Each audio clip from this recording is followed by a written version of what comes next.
राम राम राम हरे हरे, हरे कृष्ण कृष्ण कृष्ण हरे हरे, हरे राम राम राम हरे हरे, हरे कृष्ण कृष्ण कृष्ण हरे हरे।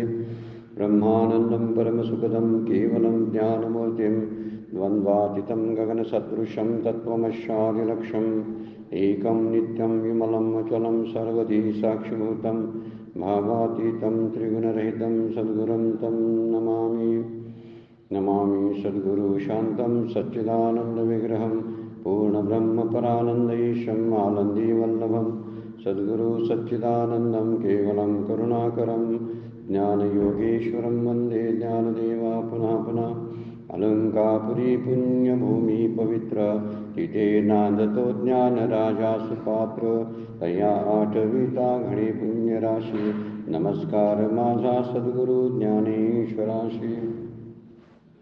सर्व संतांना वंदन, सद्गुरूंना वंदन, आपणा सगळ्यांना वंदन करून आजच्या चिंतनाला आपण प्रारंभ करतोय।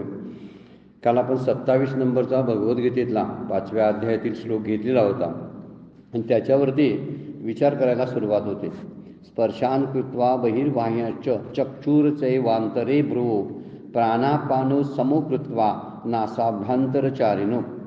याचा विचार केलेला आहे की बाह्य शब्दादी विषयांना दूर करून 2 भुवयाच्या मध्यभागी डोळ्याची दृष्टी ठेवायची आणि प्राणायाम करून कुंभक करून असं वर्णन त्यामध्ये केलेलं आहे। त्याचाच विचार करताना 151 नंबरच्या ओळीवरचं चिंतन आपण काल बघितलं होतं। तरी वैराग्येची आधारे जिही विषय दौडुनी बाहेरे शरीरे एकंदरे केले मन।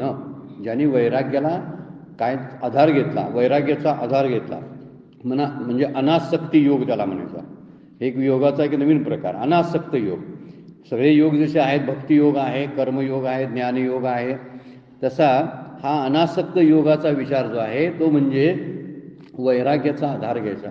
प्रत्येक ठिकाणी वैराग्याचा आधार घ्यायचा आणि प्रत्येक इंद्रियांच्या ठिकाणी बोलताना, ऐकताना, खाताना, पाहताना किंवा स्पर्श करताना सगळ्या ठिकाणी या वैराग्याचा वापर जर आपण करायला लागलो नित्याच्या जीवनामध्ये तर आपला व्यवहार पण फार सुरळीत होतो। बोलताना सुद्धा आपण फार विचारपूर्वक बोलायला चालू करतो। प्रत्येक शब्दावरती लक्ष ठेवतो, आपण लक्ष ठेवून बोलतो। हा शब्द जर चुकीचा निघाला तर समोरच्या व्यक्तीवरती दुष्परिणाम होऊ शकतो, माझ्या नात्यामध्ये काहीतरी एक भेद निर्माण होऊ शकतो असा विचार करून बोललं जातंय। तसंच ऐकलं जातंय। नको ते ऐकत बसण्यामध्ये आपला वेळ घालवू नये, नको ते पाहण्यामध्ये वेळ घालवू नये। हे जेव्हा वैराग्याचा आधार आपण घेतो तेव्हा म्हणून म्हटले जिही विषय दौडुनी बाहेरे, बाहेरच विषयांना दौडून टाकायचं आहे। पण तुकाराम महाराजांचा अभंग एक आपण विचारासाठी काल घेतला होता की आता आड उभा राहे नारायणा दया सिंधूपन साच करी। तुकाराम महाराज भगवंतालाच विनंती करतात की तूच आता काय कर, विषय आणि इंद्रिय मला जे स्फुरण पावणारे जे विषय आहेत आणि जे इंद्रियांची मागणी आहे त्या मागणीला कुठले पुरवठा करायचा, तू उभा राहा दोघांच्या मध्ये आणि ते योग्य ते करत राहा, कारण मला जमत नाही।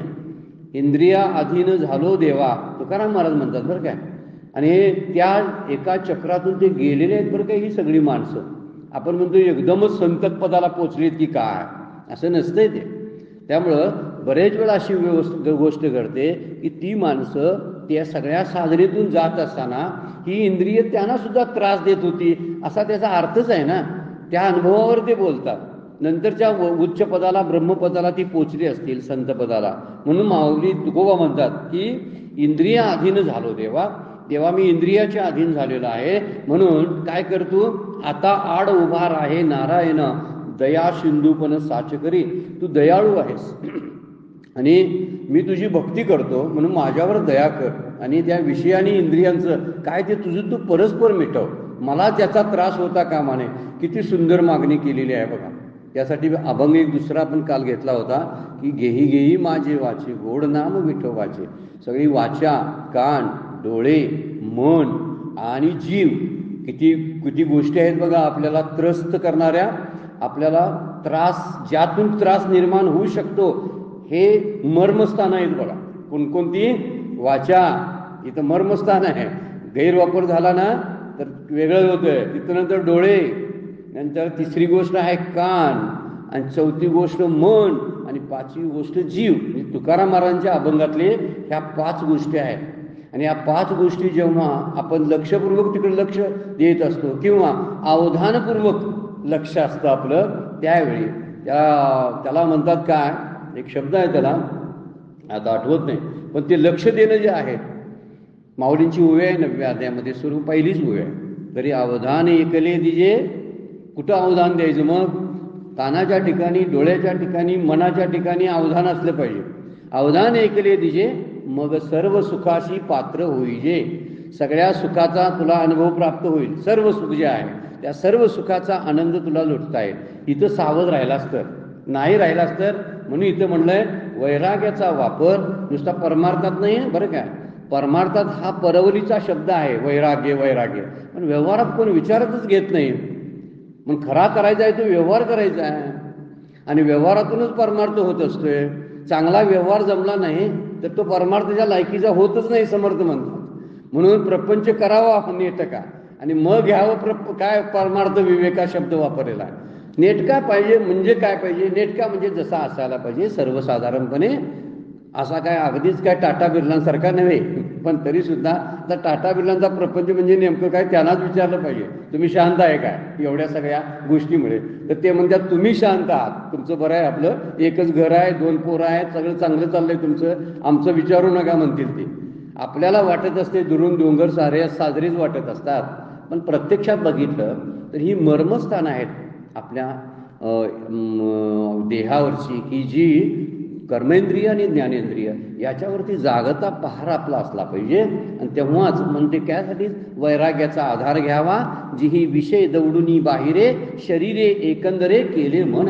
आणि अशा रीतीनं आपलं मन मग एकाग्र होईल. जर आपण यांना ताब्यात हळूहळू काबू ठेवायला लागलो ना, तर हळूहळू ताब्यात यायला लागेल. आणि हे येता येता त्यासाठी ते बोलतात थोडंसं योगाची एक प्रक्रिया वापरा म्हणतात. थोडासा प्राणायाम जर अगोदर ध्यानापूर्वी केला, नामापूर्वी केला, अगदी योगी लोकांसारखा राहू दे, पण थोडासा प्राणायाम जर केला तर निश्चित थोडंसं मन पवन शब्द 2 आहेत ना, मन आणि वायू, वायू तत्वाचं मन आहे. त्यामुळे मनाला थोडंसं हे करायला वायूलाच कंट्रोल करावं लागतं, आणि ते क्रियाशील असतं. रजोगुणी आहे मन वायू ही रजोगुणाची तत्व आहे. त्यामुळं हे सगळं धावणं जिथं असतं ना, तिथं रजोगुण असतो. हे धावणं थांबवायला थोडासा प्राणायामाचा वापर करावा आणि ह्या इंद्रियांना शांत करा.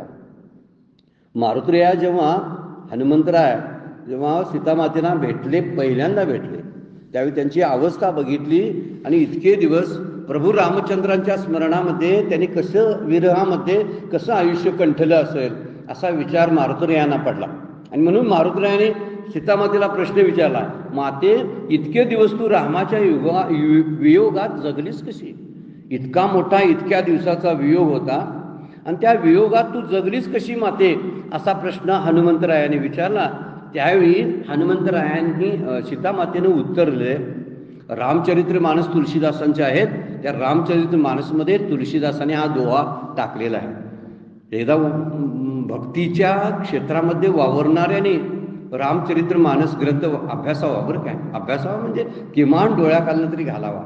भक्ती काय असते ना, ते तुलसीदासांच्या दोह्यामधून आपल्याला समजायला लागतं. इतरही ग्रंथ आहेत, पण त्यात भक्ती जास्त वाढवणारं ते एक शब्द त्यातमध्ये वापरलेले आहेत. सीतामाता हनुमंतरायाला म्हणते, नाम पाहरू दिवस निशी ध्यान तुम्हार कपाट लोचन निजपत जंत्रित प्राण जाये केही वाट. म्हणजे प्राण जो बाहेर जातो ना, तो जेव्हा आत ठेवला जातो तेव्हा त्याची खरी प्रक्रिया सुरू होते. हे चित्र ह्या ओवीमधून किंवा श्लोकामधून सांगण्याचा प्रयत्न केलेला आहे भगवद्गीतेनं, की ती काय म्हणतात की प्राणायामचा प्राण सम करावा लागतो. आणि इथं सीतामातेच्या तोंडात घातलेला दोहा हा सुद्धा तसाच आहे. नाम पाहरू दिवस निशी ध्यान तुम्हार कपाट.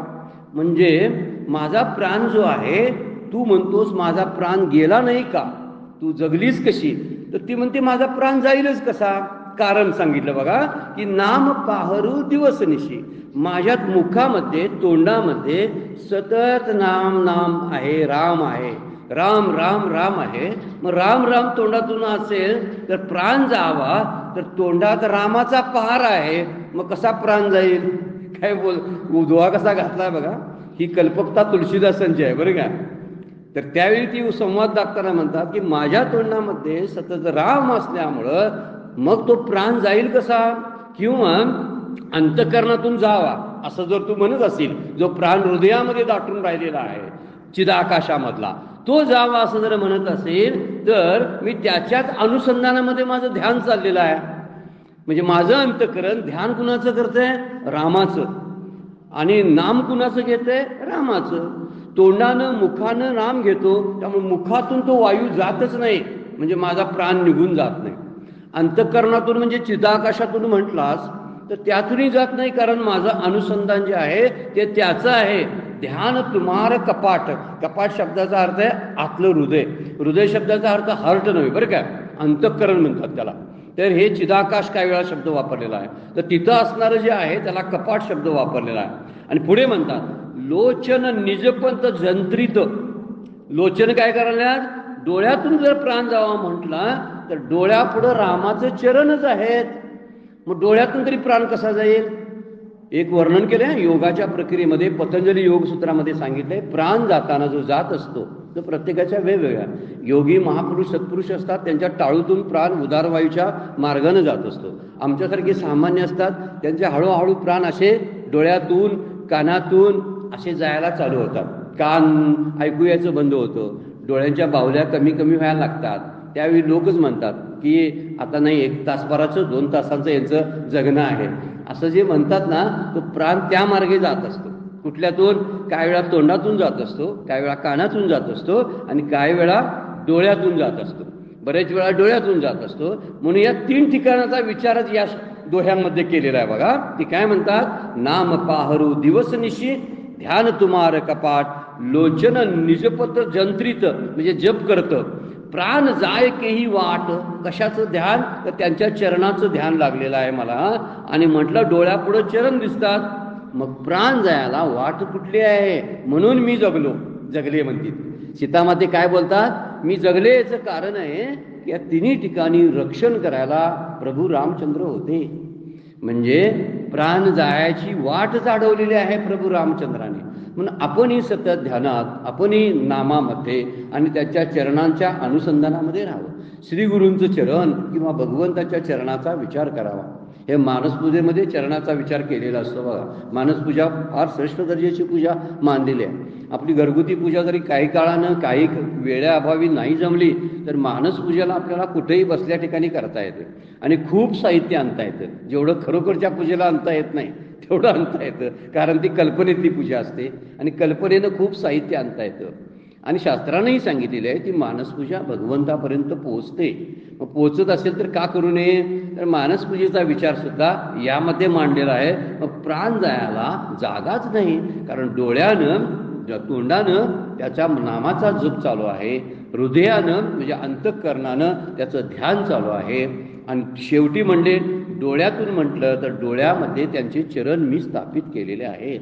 म्हणजे जर भगवंताचा पहारा आपल्या प्रत्येक इंद्रियावरती जर आपण ठेवला, म्हणजे त्याचं अनुसंधान जर ठेवलं, तर आपली भरकटणारी इंद्रिय जी आहेत, हे काय म्हणतात, जी विषय दौडून बाहेर विषय घालायचे आहेत, ते असं अंतरंगामध्ये आपल्या नको ते विषय घुसणार नाहीत.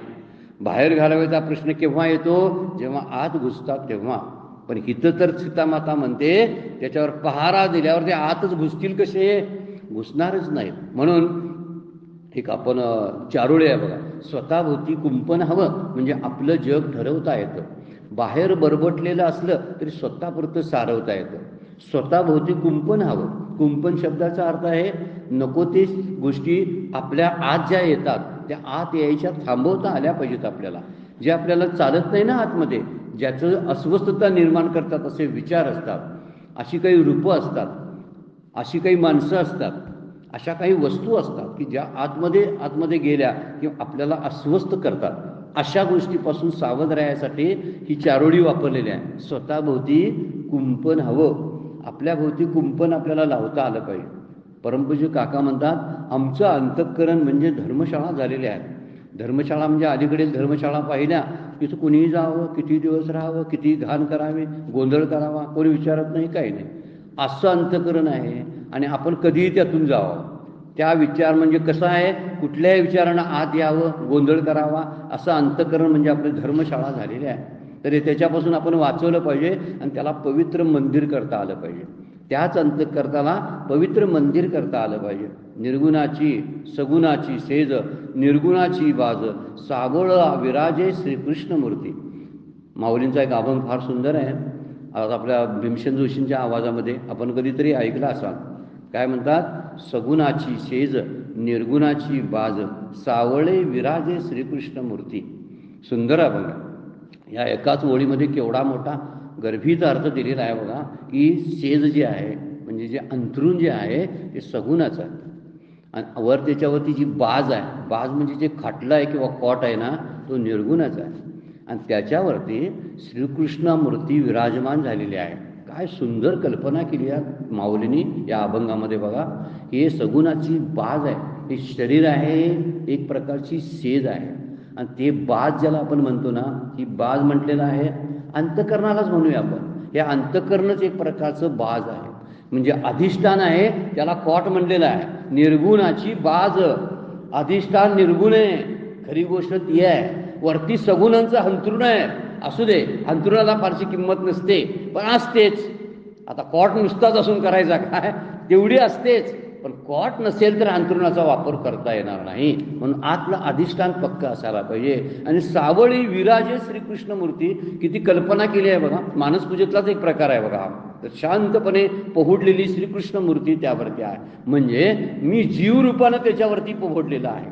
मी आणि तू काही वेगळे नाही असं वर्णन त्यामध्ये केलेलं आहे. हे चार जे काट आहेत ना, त्याचे जे पाय आहेत, मन बुद्धी चित्त अहंकार, हे आता अंतःकरण चतुष्टय आहे. या अंतःकरणाच्या या खाटल्यावरती म्हणजे ज्याचं अधिष्ठान ते आहे त्याच्यावरती ही सावळी मूर्ती विराजमान झालेली आहे, असा एक कल्पना मांडलेला आहे. त्यामुळं आपणही काय करावं, त्या मूर्तीला म्हणजे अंतःकरणाला मंदिर करावं. इथं स्वतंत्र मंदिरात जावं लागत नाही. मग आपलं अंतःकरण जर मंदिर झालं ना तर त्या ठिकाणीच पूजा चांगली होऊ शकते. पण ते अंतःकरण स्वच्छ पाहिजे ना. जसा गाभारा आपण स्वच्छ करतो किंवा देवारा आपण स्वच्छ करतो आणि त्यावेळी तिथं मूर्त्या अविराजमान करतो, तसंच आपलं असलं पाहिजे. कोणती गोष्ट की तिथली स्वच्छता म्हणजे मल विक्षेप घालवले पाहिजेत ना. मल विक्षेप घातलेले की मग तिथं त्याला स्थापित करावा आणि त्याच्या ध्यानामध्ये आवरण पण घालवून टाकावं. अशा कल्पना त्यामध्ये संत मांडत असतात. इथं म्हणलेलं आहे की सगळे वैराग्याच्या द्वारे विषयांना बाहेर घालणं म्हणजे विषयांचं चिंतन थांबवणं फार गरजेचं आहे. कधीतरी काहीतरी असली गोष्ट केलेलीची जी आठवत असते ती आठवण घालवणं फार गरजेचं आहे. मामासाहेब दांडेकर महाराष्ट्रभर कीर्तन करायचे आणि त्यांच्याबरोबर साथीला असणारे त्यांचे टाळकरीसुद्धा असायचे. एकदा रत्नागिरीमध्ये ते गेले होते, मे महिना होता आणि आंब्याचा सीझन होता, हापूस आंबे वगैरे भरपूर होते. तिथल्या लोकांनी आलेल्या लोकांसाठी, मामासाहेबांच्या लोकांसाठी आमरसपुरीचा बेत केलेला होता आणि मस्तपैकी आमरसपुरी केलेली होती. सगळ्यांनी जेमतेम असं खाऊन टाकलं सगळं. पुन्हा कुठंतरी कीर्तन आणि महाराष्ट्रामध्ये होते आणि त्या महाराष्ट्रातल्या कीर्तनामध्ये ते परत आणि गेलेले होते. त्यावेळेस तिथं पण सुद्धा पुरी अनेक वेगळं काहीतरी श्रीखंड पुरीचा बेत केलेला होता. त्यावेळी त्यांच्यातला एक टाळकरी मामासाहेबांना म्हणाला, मामासाहेब गेल्या वर्षी आपण रत्नागिरीत मे महिन्यात गेलो होतो, त्यातली जी आमरस जो होता ना, तो आमरसाची चव अजून माझ्या जिभेवरती अशी तरळते बघा. इतके सुंदर आमरस अजून तसं आठवतं. त्यावेळी मामासाहेब म्हणले, अरे जे पोटात ठेवायचं ते डोक्यात का ठेवलंस? काय म्हणले वाक्य बघा, जे पोटात ठेवायचं आहे ते डोक्यात कशाला ठेवलं? म्हणजे ज्या गोष्टी पोटात ठेवतोय आपण ना किंवा खातोय ना त्या डोक्यात पण राहतात, तो त्रास आहे. पोटात घेण्याचा त्रास नाही, डोक्यात ठेवण्याचा त्रास आहे. त्यामुळे डोक्यात सगळं भिनभिनतं आणि अस्वस्थपणा जाणवायला लागतो आपल्याला. मूळ कारण ते आहे. ह्या आठवणीचा एवढा गच्च भरलेला असा सगळा यात्रा आतमध्ये भरलेली असते म्हणतात, सगळा गोंधळच गोंधळ. तिथं पिपाण्या वाजतात, फुग्यांचा आवाज आहे, तिथं कोण खेळणी आहे, सगळा दंगा. कोण म्हणते पाणी प्या, कोण म्हणते मग आमच्याकडे काहीतरी खायला घ्या, असा दंगा चालू असतो. आणि त्यामध्ये मी नाम घेणार आहे, मी अमुक करणार आहे, ते जमत नाही. मग आपल्याला सगळा गदारोळ असतो. हा शांत करता आला पाहिजे. पण त्यासाठी थोडासा प्राणायाम, थोडंसं ध्यान, थोडंसं नाम, त्या थोडंसं तत्वचिंतन, थोडं आहे चित्त साध्य झाली. या तुकाराम महाराजांचा अभंगच आहे, थोडं थोडं थोडं करत राहा, हळूहळू चित्त त्या मार्गानं जायला लागेल. पण या बाह्य चिंतनातून आपण बाहेर पडलो ना तर मग अंतःकरणाच्या गोष्टी मग अधिक भर पडत नाही. अगोदर मुळात भरलेले आहेत आणि परत आपण भरत बसलो ना तर त्याचा त्रास होतो. म्हणून म्हणले शरीरी एकंदरे केले मन. आणि त्यासाठी शरीर हे जे आहे ते शरीरातलं मन एकाग्र केलं. सहजे ती संधी भेटी जेथ भूलवा पडे गाठी. आता योगाची प्रक्रिया सांगितलेली आहे. तेथे पाठीमोरी दिटी पारखून या. आता वर्णन काय करतात बघा. आणि 152 नंबरची ओवी 153 नंबरची ओवी त्यासारखीच बघा. सांडोनिया दक्षिण वाम प्राणापान सम चित्तेशी योम गामीय करती. 2 ओव्या पाठोपाठच्या. मग सहजच योग साधकाने ज्या ठिकाणी 2 भुवयांच्या पदराची गाठ पडते त्या संधी भागाच्या भेटीकरता डोळ्यांची दृष्टी बाह्य रूपाला पारखी करून संधी भागामध्ये अंतर्मुख केलेली असते. बाहेर बघायचं बंद करायचं आणि डोळ्याची दृष्टी म्हणजे जिथं संधी झालेली असते. संधी म्हणजे मधलं स्थान जे आहे ना त्याला म्हटलेलं आहे. 2 भुवयांच्या मध्ये जे असतं आणि नाकाचा शेवटचा भाग वरचा जो असतो त्या ठिकाणी तिथूनच सुषुप्ना सुरू होते असं वर्णन केलेलं आहे योगिक प्रक्रियामध्ये. जी मधली नाडी आहे ना इड्या आणि पिंगळाची आपली सुषुप्ना बंद आहे आणि योग्यांची चालू असते. म्हणून त्यांना काय वाटेल ते करता येते. कुठंही गमन करतात, पाण्यावरून चालतात. या सगळ्या शक्तीने महाशुद्धी सगळ्या ज्या प्राप्त झालेल्या असतात त्याचं कारण ते आहे. तर त्यासाठी त्यांनी काहीतरी तप केलेलं असतं. म्हणून ते आम्ही काय पण खातो, काय पण पाहतो, काय पण बोलतो आणि असल्याना ते सहज शक्य होत नाही. तर इथं मात्र वर्णन करताना केलेलं आहे की 2 भुवयांच्या मध्ये संधीमध्ये सहजे ती संधी भेटी जेथे भ्रूपल्लवा पडे गाठी. 2 भुवयांची किंवा डोळ्यांची दृष्टी जिथं गाठ पडते तेथं पाठीमोरी दुटी पारखून या. त्यावेळी काय करायचं संधी भागामध्ये दृष्टीला काय करावं तिथं केंद्रित करावी. म्हणजे समोरचं बघायचं बंद करावं आणि दृष्टी अंतर्मुख करावी. जी बहिर्मुख होती ती अंतर्मुख करायची आहे. मग त्याच्यापेक्षा मध्येच म्हटलेलं आहे अर्धोन्मुनित डोळे असावेत. म्हणजे डोळे मिटले तर ध्यानामध्ये झोप लागण्याची शक्यता आहे. डोळे उघडे सताळ ठेवले तर समोरची दृश्य पाहून आपल्या आत अंतरंगावरती परत परिणाम होण्याची शक्यता आहे. मग त्याच्यापेक्षा योगशास्त्र काय सांगतं अर्धोन्मुनित डोळे जे अर्धे उघडलेले अर्धे झाकलेले अशा अवस्थेमध्ये ही दृष्टी तिकडं ठेवावी आणि बाहेरची जी जाणारी जी होती ती पाठीमागं आणावी. पाठोमोरी म्हटलेलं आहे. पाठीमोरी दिठी पारखुनिया संधी भागामध्ये अंतर्मुख करावी. सांडोनी दक्षिण वाम उजव्या नाडीने अर्थात पिंगलेने होणारी प्राणांची बाह्य गती म्हणजे रेचन आणि डाव्या नाडीने अर्थात इडेने होणारी अंतर्गती म्हणजे पुरण. पूरक म्हणतात त्याला. इथं पुरण शब्द वापरलेला आहे. पूरक करणं किंवा वरती शब्द वापरलेला आहे तो रेचक करणं. त्याला रेचन पण म्हणतात पुरण पण म्हणतात. आणि या दोन्ही गतींना कुंभकाच्या द्वारा टाकून आपानाची अधोगती टाकवून अशा रीतीने साम्यास आणलेल्या प्राण आणि आपान या 2 वायूंना चित्तासह सुषुप्नेच्या द्वारे मूर्ध्य आकाशाकडे वळवितात. जिथं आकाश ज्याला आपण म्हणलो त्याला मूर्ध्य आकाश असा शब्द वापरलेला आहे. सांडुनी दक्षिण वाम 2 शब्द वापरलेले आहेत दक्षिण आणि वामन. त्यामुळे 2 वेगवेगळे डावा आणि उजवे या अर्थानं वापरलेलं आहे. म्हणजे डावी नाडी उजवी नाडी. जी इडा असते ती डावी उजवी असते ती पिंगळा. पिंगळ्याला सूर्यनाडी म्हणतात इडेला चंद्रनाडी म्हणतात. बऱ्याच वेळा चंद्रनाडी चालू असताना काहीतरी व्यवहार फार सुंदर चालू असतात कारण चंद्रनाडी शीतल असते. डावी नागपुडी जेव्हा चालू असते ना त्यावेळी शांतपणे आपण व्यवहार करत असतो आणि उजव्या नागपुडीमध्ये स्फोटक असतात विचार सगळे कारण सूर्याची नाडी आहे ना ती आणि उष्णता पण खूप येत असते. ज्यावेळी आत थंडावा पाहिजे असेल तर तो डाव्या नागपुडीनंच त्याचा श्वास घ्यावा असा विचार त्यामध्ये योगशास्त्रामध्ये मांडलेला आहे. हे आपण आता बोलायला लागलो हे करण्यासाठी नाही बरं काय असा लिहिलेला आहे म्हणून मी सांगायला लागलोय. मी करतोय म्हणूनही नाही हेही लक्षात घेणं फार गरजेचं आहे. कुणी प्रयोग करायचा तो ज्याचं त्यानं जपून करावा. हे सांगितलेलं वाचलेलं मी बोलायला लागलेलं आहे. त्यामध्ये प्रयोग फार कमी आहे. बरं मला काय अनुभव आले असतील तर मी सांगेन तसं. पण तरीसुद्धा हा विचार मध्ये त्यामध्ये आहे की जेव्हा आपण त्या इडा नाडीनं श्वास घेतो नुसताना त्यावेळी काही काही प्राणायाम आहेत. एकाच नाकानं घ्यायचं त्याच नागपुडीनं सोडायचं. त्याच नागपुडीनं घ्यायचं उजव्या नागपुडीनं उजव्या नागपुडीनं सोडायचं. तर त्यामध्ये सूर्यनाडीमुळं उष्णता वाढते जोरात आणि चंद्रनाडीमध्ये शीतलता येते. त्यामुळं कदाचित शीतली प्राणायाम सुद्धा त्यामध्ये होत असतो डाव्या नाडीनं असो. तर इडा आणि पिंगळा याचा विचार सुषुप्ना नाडीच्या संयोगाच्या ठिकाणी दृष्टी माघारी वळवावी म्हणतात. म्हणजे इथं संयोग झालेला आहे त्या नाड्यांचा. जी बाहेरनं पाठीमागून जे आलेल्या नाड्या ज्या आहेत, केवढं प्रोग्रेसिव्ह शास्त्र आहे भारतातलं, हे त्याचं वर्णन करण्यासारखं नाही. अजूनही काही डॉक्टरांना सुद्धा याचा अंदाज आलेला नाही, कारण ह्या नाड्या काही दाखवता येणाऱ्या नाही, तरी सुद्धा त्या आहेत अस्तित्वात, मात्र हे अनुभवानं कळतं. त्यामुळे इथं जे वर्णन केलेलं आहे ना, ते संयोग जिथं होतो त्या संयोगाच्या ठिकाणी दृष्टी ठेवावी, माघारी वळवून काय करावी, पुढे जाणारी दृष्टी माघारी वळवून या ठिकाणी स्थिर करावी. बऱ्याच जणांना चांगले अनुभव येतात. कोण कोण म्हणतात आमच्या डोळ्यांचा चष्मा कमी झाला, नंबर कमी झाला असं म्हणतात. का, त्या डोळ्यांचा व्यायाम होतोय ना त्यामुळं. काही वेळा अशी त्राटक करायला लावतात बघा. त्राटकामुळे सुद्धा आपलं ध्यान लागत असतं. म्हणजे सूर्यावर सकाळी उगवलेल्या सूर्यावरती, अगदी उगवलेल्या, अगदी सुरुवात झाली आहे उगवायला, अगदी वर आल्यावर सूर्याकडे आपण पाहू शकत नाही, तर उगवलेल्या सूर्यावरती त्राटक करावं, किंवा मेणबत्तीच्या प्रकाशावरती त्राटक करावं, उदबत्तीच्या प्रकाशावरती ओमवरती त्राटक करावं. त्यामुळं आपलं मन स्थिर व्हायला मदत होते असं योगशास्त्रानं सांगितलेलं आहे. आपण ही प्रक्रिया काय या घातक, एवढ्या काय घातक नाहीत, करून पाहिल्याने होत असलं मन ते स्थिर होत असेल तर करायला काय हरकत नाही.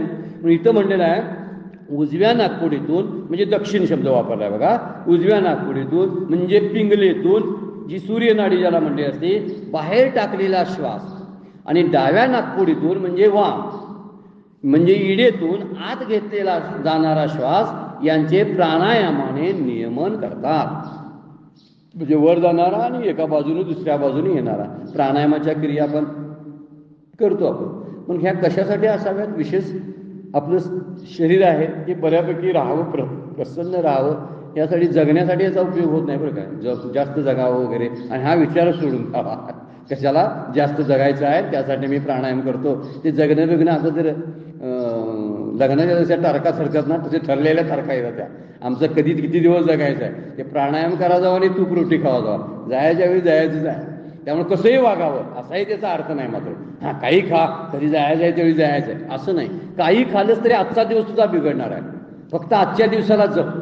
काय शास्त्र सांगते बघा, तू उद्या जरी कालच्या दिवसाचा विचार करू नकोस, आजचा दिवस जप, आजच्या दिवसाला सांभाळ, एक क्षण सांभाळ. तुझा दिवस सांभाळायची ताकद दुसऱ्या एका शक्तीमध्ये आहे, ती शक्ती सांभाळते तुला. प्रत्येक क्षणाला सांभाळ ना.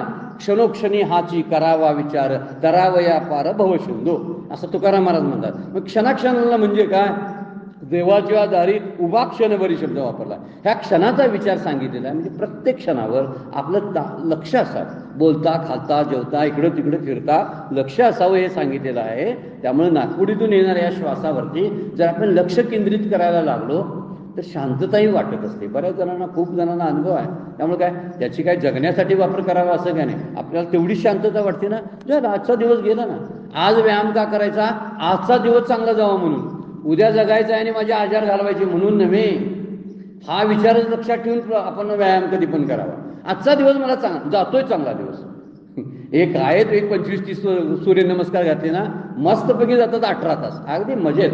काय कुणाचा कंटाळा नाही आणि कुणाची दगदग वाटत नाही आणि काय नाही, प्रफुल्लित वाटत असतं. भूक व्यवस्थित लागते, झोप व्यवस्थित लागते. पण हे छोटे छोटे प्रकार आपण आजमावायला काय हरकत नाही. आजचा दिवस पाहावा, कायम विचार करायचा. आज म्हटलं ना की आपण वर्तमान काळामध्ये राहतो. वर्तमान काळात राहण्यासाठी प्राणायामाचा उपयोग फार होतो, त्या प्रत्येक क्षणाला होतो. त्यामुळे प्राण आणि अपानाचा संयम केला जातो. घेतलेला अपान म्हणतात आणि सोडलेला प्राण म्हणतात. काही वेळा उलटं पण काही ठिकाणी सांगितलं, घेतलेल्याला प्राण म्हणतात आणि सोडलेल्याला अपान म्हणतात. आता हे कुठलं तरी काही घेतलं तरी चालतं. आणि प्राण आणि अपान हे दोन वायू जे आहेत ते आपल्या शरीरामध्ये खूप चांगलं काम करत असतात. त्यांना जर सम केलं, म्हणजे समत्वाला आणलं, तर आपली तब्येत पण व्यवस्थित राहते आणि मन शांत राहतं. म्हणून नेहमी बंद असलेल्या मध्यनाडीतून, सुषुप्तीतून चिदाकाशाकडे, चिदाकाश म्हणजे कवटीत रिकामी जागा असते, मोकळी पोकळी असते, त्याला चिदाकाश म्हणतात. त्या कवटीमध्ये, पोकळीमध्ये चिदाकाशाकडे चित्तासह प्राणवायू प्रवाहित करतात. तो प्राणवायू कुठं, कवटीमध्ये घालतात. या सगळ्या योगाच्या प्रक्रिया आहेत, अनुभवाच्या प्रक्रिया आहेत. आपण पण ते घेताना म्हणावं तसं आतमध्ये सगळं असं जायला लागलेलं आहे, माझ्या सगळ्या नाड्या रिकाम्या व्हायला लागलेल्या आहेत, असं सगळं पाहणं फार महत्त्वाचं आहे. म्हणून इथं मनाला स्थिर करण्याची प्रक्रिया. आम्हाला दुसरं काय करायचं नाही, आपलं मन शांत करायचं, बाकी काय नाही. मनोबोधानं होत असेल तर काय बिघडलं. असा सोपानी मार्गच आहे ना.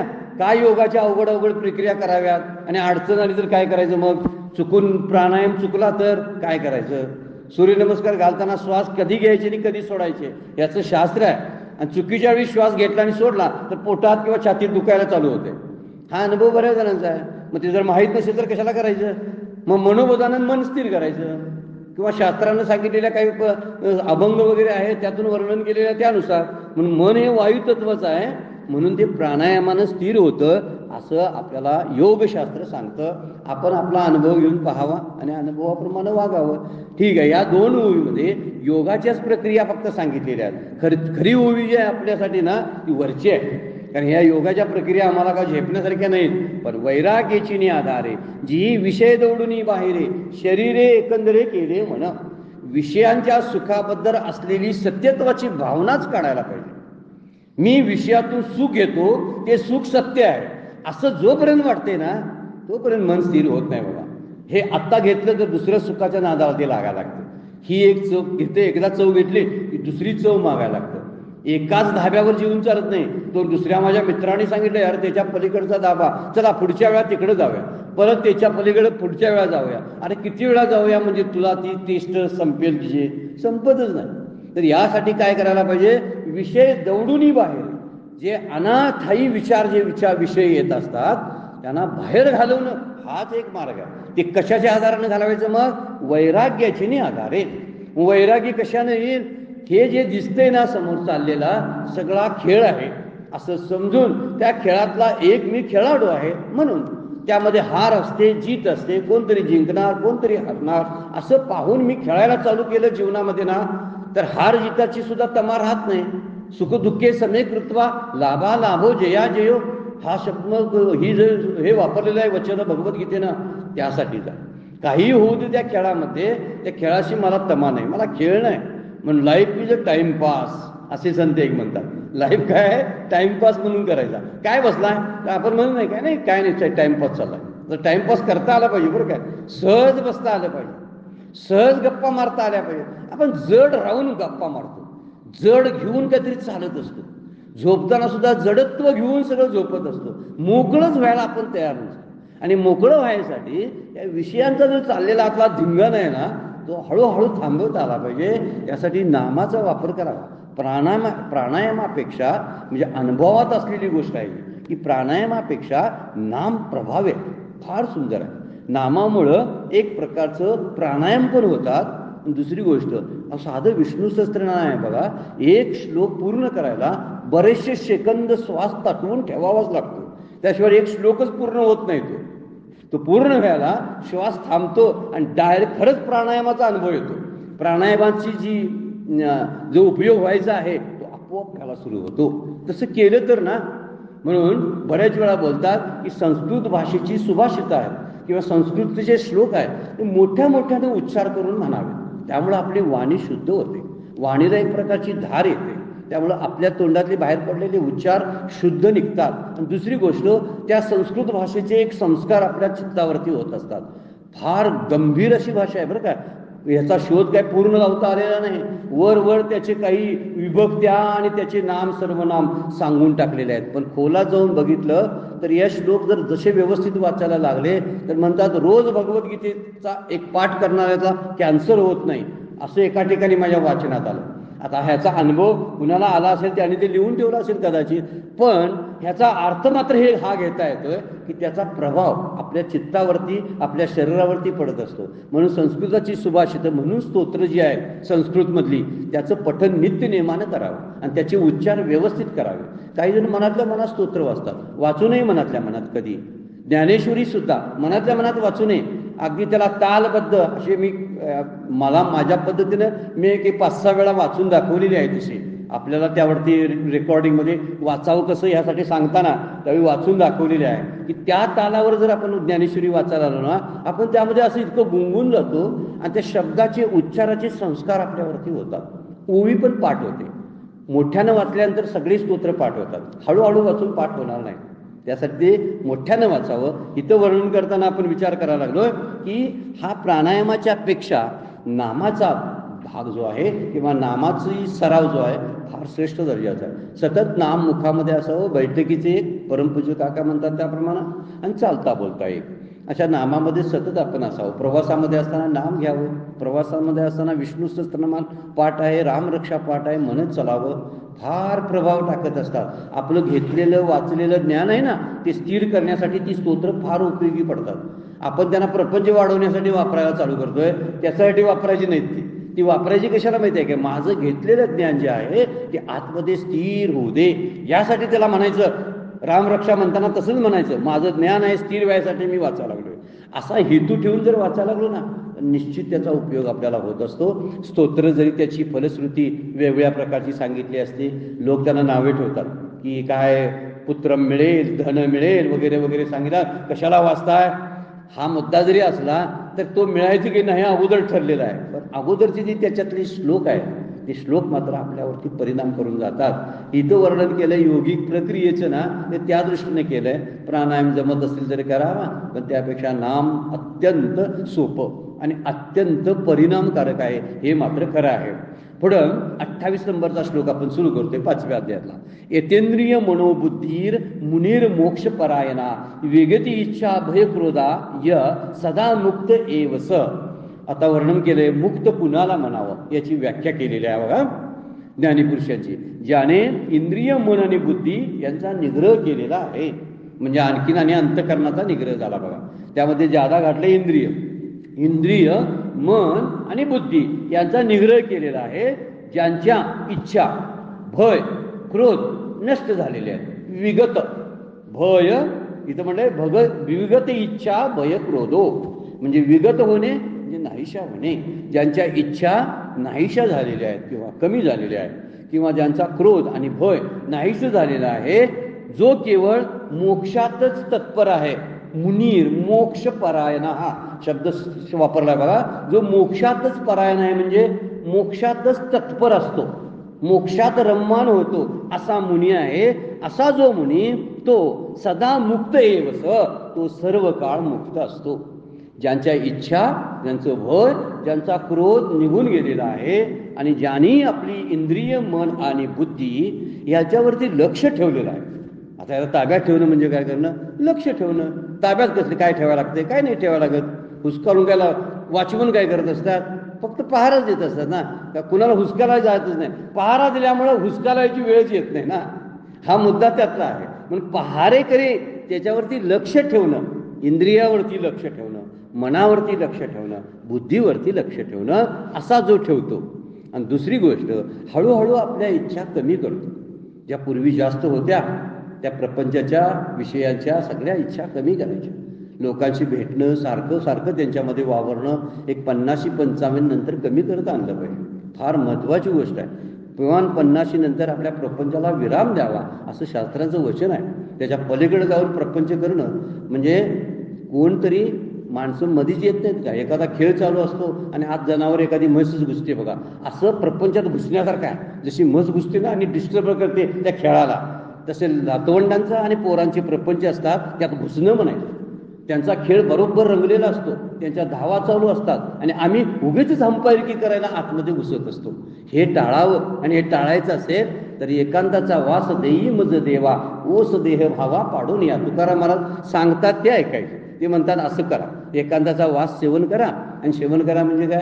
जास्त उगीच गडबड करत ह्यांच्या वारशाला त्यांच्या लग्नाला सारखं नाही. केलीत लग्न आता भरपूर जणांची झाली. आता सगळ्यांच्या लग्नातले सगळे लाडू खाऊन झालेले आहेत. आता काय करायचे आहेत? आतले लाडू आत्मसुखाचे आहेत, त्याचा विचार करत बसलं पाहिजे. आणि हा विचार करण्यासाठी हा श्लोक, त्याला मुक्ततेचं वर्णन केलंय. तो मुनी असतो कसा? तर त्यानं त्याची विगत झालेली असतात इच्छा, भय, त्याचं भय संपलेलं असतं. भय कशाच असतं? जर शरीर सत्य मांडलं की मृत्यूचं भय येतं, आपोआपच येतं. अंतःकरण मांडलं तर पुनर्जन्माबद्दल विचार चालू होतो. कशाचा नाही कशाचा तर सारखा विचार चालू असतो. म्हणजे आपण भूतकाळात तरी रमत असतो ना, तर भविष्यकाळात तरी रमत असतो. वर्तमान काळ बघतच नाही. वर्तमान काळात भयच नसतं. एक राजा होते, त्यामुळे साधू पुरुषांच्याकडे गेले. म्हणजे मला सारखी चिडचिड होते, सारखा राग येतो, सारखा अस्वस्थ वाटतो. म्हणजे ठीक आहे ये म्हणजे. आता ते समोर बसले, डोळे झाक म्हणले. आता डोळे झाकल्यानंतर आता कुणाला राग यायला लागला तुला? नाही. आता कोणाबद्दल चिडचिड आहे? नाही. मग जे सतत नसतं ते खरं नसतं असं मान ना. नेहमी कुठं असते ते? राग राग राग काय सारखा करतोय आपण? म्हणजे राग हा माझा स्थायी भाव नाही, हे कळलं पाहिजे, म्हणजे तो आपोआप जाईल. मग त्याच्यावर लक्ष देता आलं पाहिजे. असा लक्ष द्यायला लागलो तर आपल्याला खूप काही काम करता येईल. म्हणून मुनींचं वर्णन करताना ज्यांच्या इच्छा भय क्रोध नष्ट झालेल्या आहेत आणि ज्यांचं इंद्रियावरती लक्ष आहे, मनावरती लक्ष आहे, बुद्धी काय करते तिकडं पाहतात, तेच खऱ्या अर्थानं मुनी आहे असं वर्णन केलेलं आहे. म्हणून इंद्रिय मन बुद्धी यांचे संयमन करून मोक्षपरायण झालेले मुनी जे आहेत, ज्यांचं भय क्रोध इच्छा नाहीशा झालेल्या आहेत, तो सदोदित मुक्त असतो असं वर्णन माऊलींनी करायला सुरुवात केलेली आहे. आपण पुढच्या ओव्या काय आहेत माऊलींच्या त्यानंतर संदर्भासाठी बघू. आता वेळ संपलेला आहे, आपल्याला थांबावं लागते. आजची सेवा सद्गुरूंच्या चरणी भगवान ज्ञानेश्वरांच्या चरणी अर्पण करून विराम घेऊया. पुंडलिक वरदारी विठ्ठल श्री ज्ञानदेव तुकाराम.